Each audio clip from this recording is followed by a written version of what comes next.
Surat zone 1 એલસીબીની team દ્વારા લસકાણા વિસ્તારમાં red પાડી ડુપ્લિકેટ કેસ્ટ્રોલ ઓઇલનું કારખાનું ઝડપી પાડવામાં આવ્યું છે। ડુપ્લિકેશન માટે સુરતનું વરાછા, સરથાણા અને લસકાણા હબ બની ગયું હોય તેવા દ્રશ્યો વખતો-વખત સામે આવતા રહે છે। ડીસીપી આલોક કુમારે જણાવ્યું હતું કે એલસીબી 1 ટીમ દ્વારા બાતમીના આધારે પાસોદરા કેનાલ રોડ બુલેટ ટ્રેનના બ્રિજ પાસે આવેલ ક્રિસ્ટલ બંગલોઝના શેરી નંબર 2 બંગલા નંબર 33માં રેડ પાડવામાં આવી હતી અને સ્થળ પરથી જુદી જુદી 2 વ્હીલર મોટરસાયકલના ડુપ્લિકેટ એન્જિન ઓઇલ બનાવવાનું કારખાનું ઝડપી પાડવામાં આવ્યું હતું તેમજ સ્થળ પરથી આરોપી નવનીત જસમતભાઈ ઠુમ્મરની ધરપકડ કરવામાં આવી હતી। આ સિવાય સ્થળ પરથી સર્વો 40 BS6 ઓઇલ તેમજ કેસ્ટ્રોલ એક્ટિવ ઓઇલ સહિત અલગ અલગ પ્રકારના ઓઇલના જથ્થા અને ડબ્બા તેમજ પેકિંગ માટેના પુઠ્ઠાનું બોક્સ સહિત કુલ 6.38 લાખનો મુદ્દામાલ કબજે કરવામાં આવ્યો હતો। એટલું જ નહીં, પોલીસ દ્વારા આરોપીઓની પૂછપરછ કરવામાં આવતા તેની વિરુદ્ધમાં અગાઉ સરથાણા પોલીસ મથકમાં હત્યા, કામરેજમાં છેતરપિંડી અને અન્ય 6 અલગ અલગ પોલીસ મથકોમાં ચોરી સહિતના ગુના નોંધાયેલા હોવાનું પણ જાણવા મળ્યું હતું। પોલીસે હાલ આરોપી વિરુદ્ધ ગુનો નોંધી ધરપકડ કરી છે। અત્રે ઉલ્લેખનીય છે કે થોડા દિવસો પહેલા પણ આવી જ રીતે એલસીબી દ્વારા લસકાણા વિસ્તારમાં રેડ કરી નકલી અને લાયસન્સ વગર વેચાતા રજનીગંધા અને તુલસી જેવા ટોબેકોના ગોરખ ધંધાનો પર્દાફાશ કર્યો હતો। આ પહેલા ડુપ્લિકેટ શેમ્પू પણ પકડાયું હતું। लसकाना पुलिस विस्तार में अलग अलग कंपनी के इंजन ऑयल बनाने का डुप्लीकेट कारखाना एलसीबी की टीम ने पकड़ा है।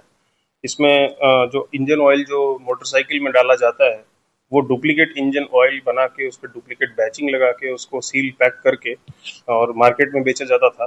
इसमें टोटल जो कंपनीज हैं servo engine oil, Castrol engine oil, pro Honda genuine और उसके बाद बॉटल्स और पैकिंग मशीन्स सब मिला के 6,38,187 रुपये 187 रुपये का मुद्दा माल बरामद हुआ है।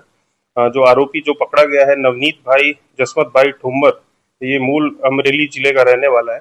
अभी हमने सारी कंपनीज को जान कर दिया है, उनके अथॉरिटी और उनके जो ऑथराइजेशन है वो, क्योंकि इनमें से कुछ कंपनीज ऐसी हैं जो कि अमेरिका की, ब्रिटेन की कंपनीज हैं, तो वहाँ से रिप्रेजेंटेटिव्स का ऑथराइजेशन आने के बाद वो यहाँ पे कॉपीराइट्स एक्ट के तहत केस दर्ज होगा। तब तक के लिए हमने इसमें जानवा जोग 46/2025 दर्ज किया लसकाना पुलिस स्टेशन में और कंपनी के रिप्रेजेंटेटिव्स आने के बाद इसमें हम उनके प्रॉपर चैनल से फरियाद दाखिल करेंगे। ये पिछले 1 साल से चलने की बात है। अभी हम आरोपी की पूछपरछ कर रहे हैं कि इन्होंने कहाँ कहाँ और कितना बेचा है। फिर भी ये पब्लिक को, जो आरोपी है उसका काफ़ी गुनाहित इतिहास है। पहले भी सरथाना पुलिस स्टेशन, वराछा, उमरा, पूना, चौक बाजार, सलाबतपुरा, कामरेज और डीसीबी पोस्टे में इसके खिलाफ चीटिंग और इस 420 की आईपीसी के तहत फरियाद दर्ज हुई है। इसलिए ये एक रीढ़ा आरोपी है और इसको हमने पकड़ा है और इस पर हम आगे की कार्रवाई करेंगे। इसको कड़ी से कड़ी सजा दिलवाने की कोशिश करेंगे और बाकी भी इस तरह से हम पता करेंगे कि सूरत शहर में कहाँ कहाँ इसका नेटवर्क है और ऐसे कौन कौन सी गैंग्स ऑपरेट कर रही हैं जो कि डुप्लीकेट प्रोडक्ट्स बेचती हैं। हमने कुछ दिन पहले बागबान टोबैको, रजनीगंधा, तुलसी का भी डुप्लीकेट रेड किया, शैम्पू और घी का भी रेड किया, अभी कैस्ट्रॉल इंजन ऑयल और बाकी इंजन ऑयल्स का भी रेड किया। सूरत शहर जोन 1 विस्तार में हम ऐसा बिल्कुल कोई भी डुप्लीकेट कारखाना जो चलता है उसको हम बिल्कुल नहीं चलने देंगे। अगर आपको कोई भी बात नहीं है, ये पता चलता है तो हम उस पर रेड करेंगे और उस पर कड़क कार्रवाई करेंगे। ब्यूरो रिपोर्ट S24 न्यूज़ सूरत।